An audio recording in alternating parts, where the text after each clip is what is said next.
Hey, what is up guys, and welcome back to the FCS Football channel, and today we are talking about the biggest transfer in British football history, and that is Jack Grealish's move to Manchester City. Of course, yesterday it was made official, Manchester City tweeting this out on their Twitter page.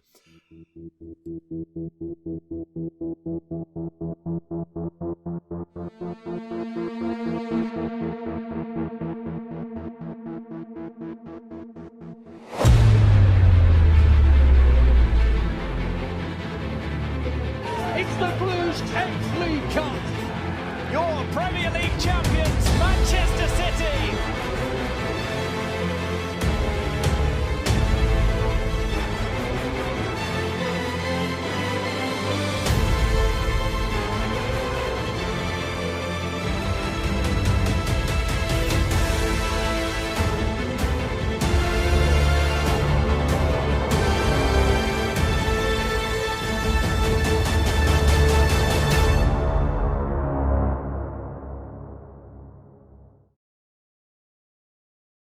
And I just want to talk about the move, really. I mean, obviously, you guys let me know down below what your thoughts on the move is. I think, look, it's a move that makes sense, isn't it? I don't think Villa fans can be really mad at Jack Grealish. Obviously, you can be sad that he's gone. But realistically, that £100 million Aston Villa are going to get for Jack Grealish will make them a better team. Without that 100 million, you probably couldn't sign a Leon Bailey, a Danny Ings. And when you're a club like Aston Villa and you're trying to build something and get back to the top of English football, sometimes you have to sell your best player or your most valuable player and make it a few quid to then reinvest in your squad and make your squad better. We saw Everton do a similar thing when they sold Lukaku to Manchester United. It's of course now important that they get the right deals done. And from what I can tell, I think they've got a great board and great football people behind the scenes to get the right deals done. Of course, the chairman, or the owner, came out yesterday and discussed the move and why they did it and what all the insides behind it. And he seems like he really cares for the club, which is important because, I mean, me as a Manchester United fan, we've never seen the Glazers come out and do something like that. And they seem like they really care. And they didn't want to see Jack Grealish go, but they know how important that £100 million could be for the club. And I think while it is sad to see Jack Grealish leave for Manchester City from an Aston Villa fan perspective, I think this can be the start of something huge for Aston Villa. Something that wasn't and wouldn't be possible with Jack Grealish still at the club. And I think the chairman touched on it slightly. At the moment, I think Aston Villa did have an over-reliance on Jack Grealish. You saw last season when Jack Grealish got injured, they did drop down the league.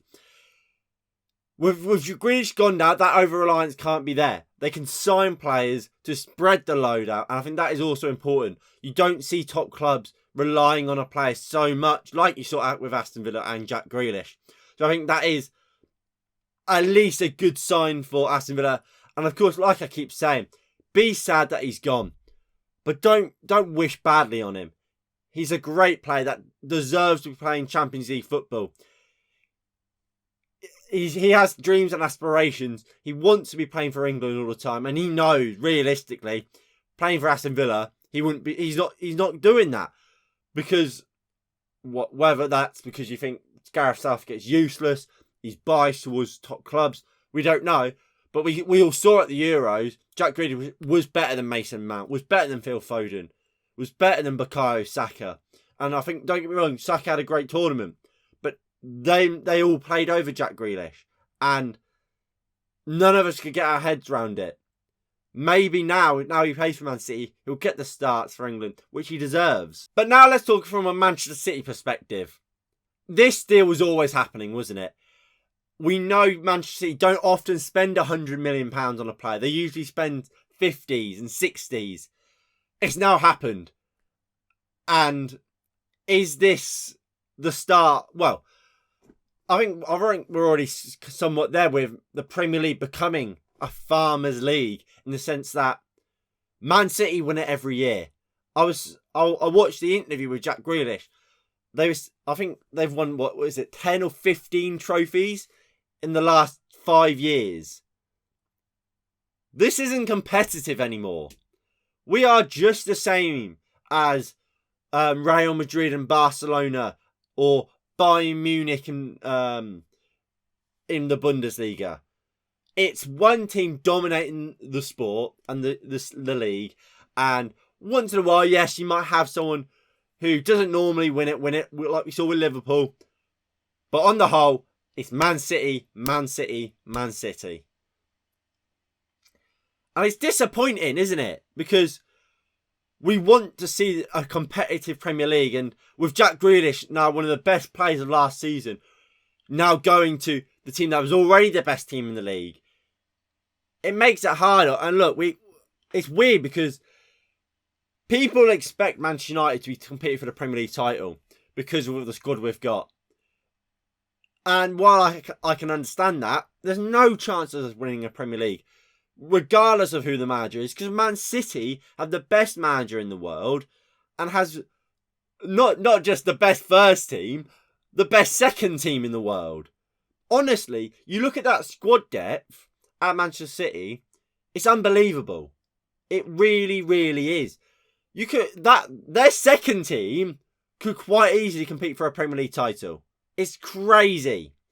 And look, we obviously know Harry Kane is also a target for Manchester City. If they get Harry Kane, it's done out. It really is. I mean, like I said, Manchester United, we can beat Manchester City on our day, but that's not how you win Premier League titles, by beating a team on their day. You have to be consistent. And I have way more faith in Manchester City than any other club in world football, maybe aside from PSG, that they can win every single game they play. It's really scary. It's scary considering how good they are. And they have the best manager in the world. And they're only going to get better. And what will they do if they don't succeed this year? Just go spend another 100 million. Messi's on a free. Now, I know Pep Guardiola has come out and said Messi isn't an interest for Manchester City. Let's be real here. He's going to say that. I wouldn't be surprised to see Messi rock up to the Etihad. Would you? It's a great signing for Manchester City. Of course it is. He's a fantastic player. I just worry for the state of the league. Like I said, I think Aston Villa, 100 million for them is brilliant. They can sign more. They can improve that squad and the overall squad. And that's important because that's how you become a better club. I do just worry to see what Man City is going to do to the Premier League now. They were already the best team. And now they're just stronger, aren't they? I'm quite interested to see where Man City will play Jack Grealish, to be honest. I mean, we obviously know Jack Grealish is a talented player and he can play pretty much everywhere. Will he play off the left? Obviously, we saw Foden playing off the left a lot last season. Will he play as that false nine? Where we saw De Bruyne and Bernardo Silva kind of playing there in the Champions League games particularly? Or will he play as an 8? Like we saw of, what's his name? Ilkay Gundogan. And have that license to get forward and break into the box, like we saw from Gundogan, in maybe a 4-3-3. It's going to be interesting, isn't it? I just can't get away from the fact how dangerous they're going to be. I mean, every year there's always talk about, can Man City win a treble? Can Manchester City win the Champions League? Can Man City go invincible? And honestly, I have a feeling that they could. With Manchester City, their big problem for me is goal scorers. I don't particularly rate Jesus. I think he's all right. I think he's massively overhyped. I don't think he's great. Do they have someone who can consistently put the ball in the back of the net? Jack Grealish isn't a goal scorer. Kevin De Bruyne isn't a goal scorer. Foden isn't a goal scorer. They're all creators. Can they get a Harry Kane? If they get a Harry Kane, I genuinely believe they can win every single game this season. That's how good they will be. Because Harry Kane is someone that knows and specialises at putting the ball in the back of the net. If they get Lionel Messi, I could probably happily have a bet that they will win every game. It's that that's the type of team they are at the moment. Look, that's going to be it from me today. Just a quick chat about the Jack Grealish deal, my opinions on it. I think like I said, I think it's a great deal for Manchester City. Aston Villa fans, be sad that he's gone, but don't hate him. He has ambitions of winning Premier League titles. He has ambitions of playing Champions League football and starting for England.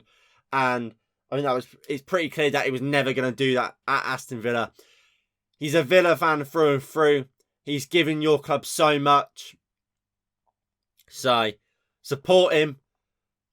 Wish the best for him, mate. Obviously, you don't have to wish that he wins loads of Premier League titles. But don't wish that he gets injured or that he has to retire early, like I've seen some Aston Villa fans say. He was a great servant to your club and wish him the best. He went about leaving the right way. Look at Harry Kane at Spurs, the way he's gone about trying to leave Spurs for Man City. That's the wrong way to do it. He's done it the right way. I respect Jack Grealish. I hope he doesn't succeed at Manchester City. Because I hope Man City don't succeed. But, yeah. Like I said, this is going to be it. Thank you all for watching. Make sure you hit the like button below. Subscribe if you are new and you haven't already. Get down in the description below. You have links to my Instagram, Twitter, so on and so forth. Anyway, like I said, thank you all for watching. And I'll see you all in the next one in a bit. Peace.